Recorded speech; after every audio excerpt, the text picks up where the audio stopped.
Salam olsun hər kəsə. Salamlayıram hər birinizi. Bu dərsimizdə sizinlə Tudunun Stories-dən silinməsi ilə bağlı danışacağıq. Öncəki dərsimizdə Tudunu UI-dan necə silə bilərik bunu öyrəndik. İndi isə həm də eyni Tudunu Stories-dən də siləcəyik. Sol tərəfi bağlayıram burdan. Baxın, öncəki dərsim belə deyək də qısa özetinə baxmış olsaq, öncəki dərsdə nə oldu? Delete to do olduğu zaman, yəni delete ikonuna vurulduğu zaman, buna vurulduğu zaman gəlir bura bu funksiya işə düşür və gəlir elementi seçirik biz buradan. Yetargeti yeni burada parametr kimi qəbul etmişik. Yetarget bizə qaytarır remove. 2 dənə parent çıxanda onun deməli hansı linin içərisindədirsə həmin elementi seçirik də biz artıq. Bu o deməkdir. Sonra bu elementi veririk delete to do UI-ya. Gəlir bura. Burada da elementləri seçirik UI üzərindən.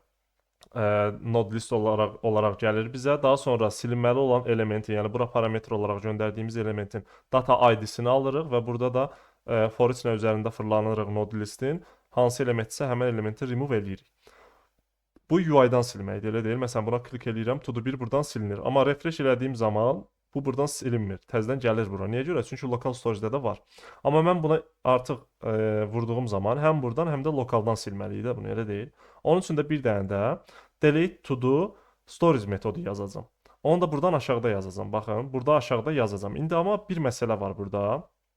Gəlin istəyirsiniz onu dəqiqləşdirək ondan sonra nə demək istəyirəm. Baxın, mən burada silinməli olan elementi seçdim, elə deyil. Lini seçdim də, yəni hansı ikona vurulubsa, yəni remove ikonundan söhbət gedir. Remove ikonuna vurulub, amma hansı linin içərisində vurulubsa, onu parent element 2 dəfə qalxanda divə qalxır, bir dəfə də qalxanda liyə qalxır. Elə deyil. Bura qədər divə qalxır, bundan sonrası isə bura qədər tam olaraq liyə qalxır.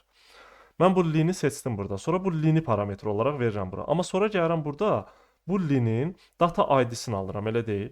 İndi bu data ID mənə storage-də də lazım olacaq. Çünki baxın, data ID ilə bu ID eynidir də biz elementi yaradanda deməli bu ID-ni vermişik hara? Linin data ID-sinə.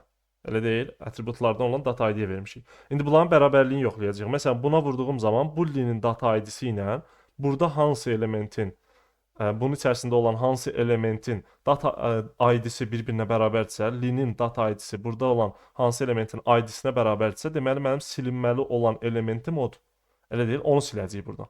Ona görə mənə parametr olaraq lazım olan nədir? Bunu mən təzədən delete to do storage metodunda da seçməliyəm bunu. Ondan sonra mən bunu buradan Ctrl X eləyərəm. Baxın, delete to do UI-da yazmışıq da. Gələrəm burada seçərəm bunu. Baxın. Burada seçdim bunu. Deleted element ID. Yəni silinməli olan elementin ID-sini, data ID-sini aldım burada, elə deyil. Bunu sonra Ctrl-C eləyirəm, bura yapışdırıram, Ctrl-V eləyirəm. Parametr olaraq bura verdim. Gəlib burada da bu adla ilə tutaram. Yəni fərqli adla da tuta bilərsiniz. Başqa adla da tutmaq olar. Bu adla tuturam. Yəni bu ad elə bu. Baxın, gəlib oturacaq burada, elə deyil. Və burada yoxlayacağıq. Fikir verin, sadəcə delete to do UI içərisində bunu yazmış olacaq. Ctrl-S eləyirəm, görə işləyir yoxsa yox. Klik eləyirəm, işləmədi. Səbəbi nə oldu? Gəlin baxaq. Çünki selected elementi seçdik, burada deleted element yazmışıq biz. Bunu selected element eləməliyik. Baxın, buraya yapışdırıram. Yəni bu elementi seçdik, bu bizim lid artıq. Bu linin get attribute çağırıram bunun üzərində. Bunun data ID-sini qaytar deyirəm mənə. Qaytarır, bura yerləşir number olaraq və sonra gəlirik bura nə edirik? Delete to do UI-ya bunu parametr olaraq veririk. Gəlirik burada tuturuq. Təbii ki, bu ad fərqli ola bilər. Burada məsələn D olsa, gəlib burada D olmalıdır artıq. Aydındır? Bunu bilirik artıq biz, amma mən bu adını seçirəm elə. Bunu seçdik. Sonra gəlirik burada elementləri seçirik. Elementlər üzərində for each ilə fırlanırıq və mənə gələn parametr olaraq data ID burada vermişik də bunu. Data ID bu elementin hansı elementin data ID-sinə bərabərsə həmin elementi remove elə deyirik. Görə işləyəcək. Ctrl-S elədim. Baxın, remove vurdum. To do 1 silindi. To do 2-ni silirəm, silindi. To do məsələn 4-ü silmək istəyirəm. Baxın, silindi. Aydındır? İşlədi bu formada. Yəni mən artıq belə deyə də kod yazmağın qarşısını aldım da. Bir var bunu burada da yazım təzədən. Sonra İndi delete to do storage yazacağıq. Bir də var, onun da içində yazım, iki yerdə də yazım. Ondan sonra burada ümumi funksiyada yazım. Bura parametr olaraq verim də bunu. Aydındır? Belə, indi gəlin keçək aşağıya. Funksiya yazıram. Bu funksiyamız nə üçün olacaq? Ctrl-C eləyirik. Baxın, gəlin bura yapışdıraq bunu. Bu nə olacaq? To do'nun UI-dan silinməsi. UI-dan silinməsi. Təzədən bunu Ctrl-C eləyirəm. Buraya yapıştırıram to do'nun storage'dan.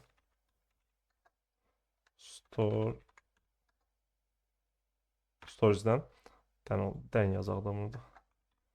Storage'dən silinməsi. Belə, indi buraya nə yazırıq? Delete to do storage.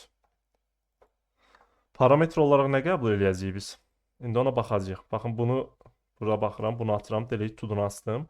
Artıq bununla UI ilə işimiz qurtardı da. İndi biz bunu delete to do storage-i burada çağıracağıq. Baxın, yəni əgər delete ikonuna vurulubsa, remove ikonuna vurulubsa, gələcək bu funksiya işləyəcək. Burada da iki funksiya çağırmışıq. Həm UI metodu funksiyası işləyəcək, həm də bu. Yəni həm UI-dan siləcəyik, həm də bununla nədən siləcəyik? Storage-dən siləcəyik, aydındır?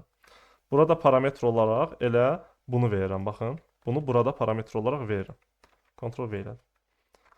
Belə, indi parametr olaraq bizə gəldi. Burada da eyni adına elə tuturam. Daha doğrusu burada yox, burada. Eyni adına gəlib burada da tutacam. Burada yapışdırdım. Belə. İndi bizə bu elementin ID-si, silinməli olan elementin data ID-si gəldi də, elə deyil. Mən onda buradakı elementləri çağırmalıyam, elə deyil. Bunların üzərində fırlanmalıyam. Mənə gələn ID ilə burada olan ID hansı ID bir-birinə bərabərdirsə, o elementi sadəcə buradan silməliyim. Sonra təzədən həmən to-dos array-im ki var, onu bura göndərməliyəm də, setləməliyim. Gəlin bunu yazaq. Bunu yazmaq üçün də baxın bu funksiyamız var ya bizim burada. Bunu təzədən çağırmalıyıq ilk öncə. Çağıraq ki, görək burada elementlər nədirsə, onlar gəlib to-dosun içərisində yerləşsin. Aydındır? Bunun üçün də yazıram burada. Nə yazaq? Bunu ilk öncə funksiyanı çağıraq da. Take to do funksiyanı çağırdım. To do funksiyamı çağırdım. Əgər deməli, burada yenə if şərti yaza bilərik biz. Yəni, baxın bunu açıram, bu funksiyanı açıram. Əgər burada heç bir şey yoxdursa nə olacaq? Null olacaq da, elə deyil. Bu çünki get item bizə əgər heç bir şey yoxdursa null qaytarır. Elə deyil. Burada da bərabər etdiyim üçün, daha doğrusu null deyilsə burada, daha doğrusu baxın, null deyilsə, fikir verin burada. Null deyilsə mən bunu boş array kimi başlatmışam. Ona görə length 0 yoxlaması apara bilərik biz burada. Gəlib mən deyirəm, to-dos array-imin if yazacağıq da, təbii ki if yazaq. If yazıram. To-dos array-inin length-i əgər böyükdürsə 0, deməli içərisində bir şey var da, elə deyil. Onda gəlib mən nə edəcəm? To-dos üzərində for each yazacağam. Funksiyaya yazıram. Funksiyaya yazdıq. Hər birini nə? To-do kimi tutaq da. To-do kimi tutaq. Və gəlirəm burada indi nə yazacağıq? If yazacağıq burada yenə. To-do'nun ID-si, hər bir to-do buradakılar olacaq da. Onun içərisində content bir də ID var. Bunu seçirik. To-do'nun ID-si əgər bərabərdirsə nəyə? Buna. Mənə parametr olaraq gəlir. Fikir verin. Deleted element ID. Ctrl-C edirəm buna.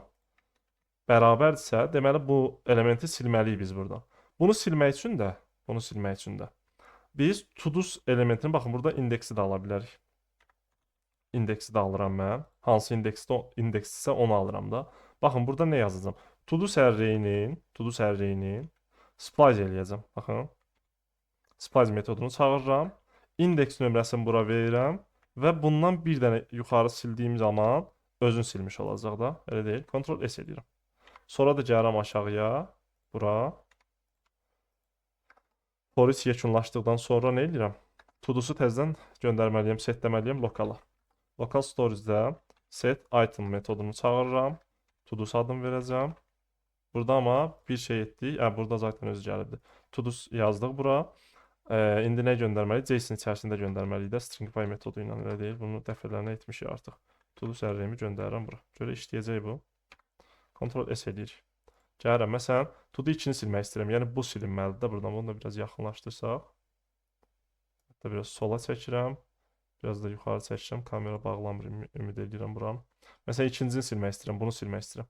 Baxın, vurdum bura. İkinci silindi buradan. 1, 3, 4, 5 qaldı. Məsələn, dördüncünü silmək istəyirəm. Buradan da silindi. Buradan da silindi. Üçüncünü silmək istəyirəm. Buradan da silindi. Buradan da. Artıq refresh edirəm. Fikir verin. Əvvəlkilər gəlmir. Çünki buradan da silinir. Beşincini silirəm. Bu da silindi. Biri silirəm buradan. Bu da silindi buradan. Baxın, fikir verin. Refresh edirəm. Bu formada. İndi əslində burada if yazmağa belə baxanda ehtiyac yoxdur. Baxın, bu if yazmışıq biz burada. Buna belə baxanda ehtiyac yoxdur. Çünki onsuz əgər refresh eləyəndə bura biz bir şey əlavə etmişiksə, baxın, düşünək də gəlin üzərində. Bir şey əlavə etmişiksə, bunun içərisində onsuz bir şey olacaq, elə deyil. Mən bunu buradan silmişəmsə əgər, onsuz lokaldan da silinmir bu. Lokaldan da silinir. Və mənə array qaydanda zaten boş qayıdacaq. Amma burada bizim remove iconumuz yoxdur, axı ona klik eləyək. Elə deyil.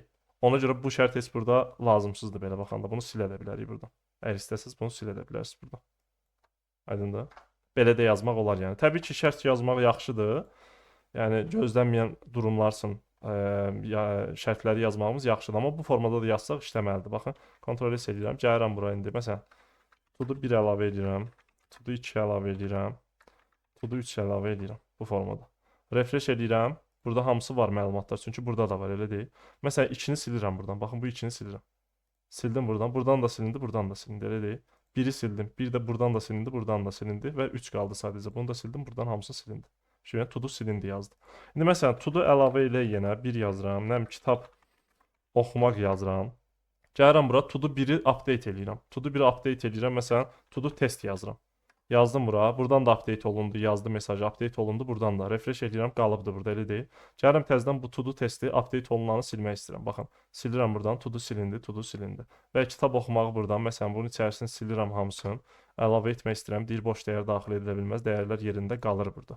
Gəlib bunu update eləmək istəyirəm. Gəlib kitab oxumaq oxundu məsələn. Bu formada yazıram. Belə bir mənasız bir ad yazıram. Belə bir şey update edirəm. Buradan da update olunur. Buradan da update olunur. Refresh edirəm, qalır. Gəlib bunu da silmək istəyirəm buradan. Baxın silindi. To-do silindi. Aydındır? Belə. İndi biz burada nə etdik? Baxın. Delete to-do storage yazdıq və buna silinməli olan elementin ID-sini verdik. İlk öncə gəlib check to-dos adında funksiyamızı çağırdıq. Yəni to-dos array-nin içərisinə, baxın bu array-nin içərisinə to-do'nu da bağlayaq buradan. Bunları da hətta bağlayaq buradan. Sərgəli görsənsin. Baxın, to-dos array-imin içərisinə local storage-də hansı datalar varsa onları gətirib yerləşdirdim, elə deyil. Check to-dos metodum bu işi görürdü. Sonra gəlirəm bura, to-do'nun silinməsində elə deyil. Bura gəldi, heç buradan gəldi də indi bu delete to-do UI-yi işlətdi. Sonra gəlir buna, elə deyil. Bunun içərisinə gəlirik. Bu metodu çağırdıq. To-dos array-inin içərisini doldurdu, elə deyil. Sonra gəlib to-dos üzərində for each yazıram. Funksiya yazdım. To-do və indeks olaraq tutdum. Yəni hər to-do'nu tutdum. Bu indeks nömrəsi də array-dəki indeks nömrəsidir. ID deyil ha. Baxın qarışdırmayın bunu. Bax bura yazıram. Təkrar yazıram sizin üçün. To-do 1 yazıram. To-do 1 yazmaqdır. Olsun da yəni bu formada oldu. Gəlin update edək bunu. Bu formada. Gəlin update edə biləcəyik. To-do 1. To-do 1 yazdım bu formada, elə deyil. Bir də to-do 2. Baxın, ID budur. Obyektin ID-si. Amma indeks nömrə budur. Array-in içərisində gələcəyi var. 0, 1, 2 bu formada 0-dan başlayır. Odur.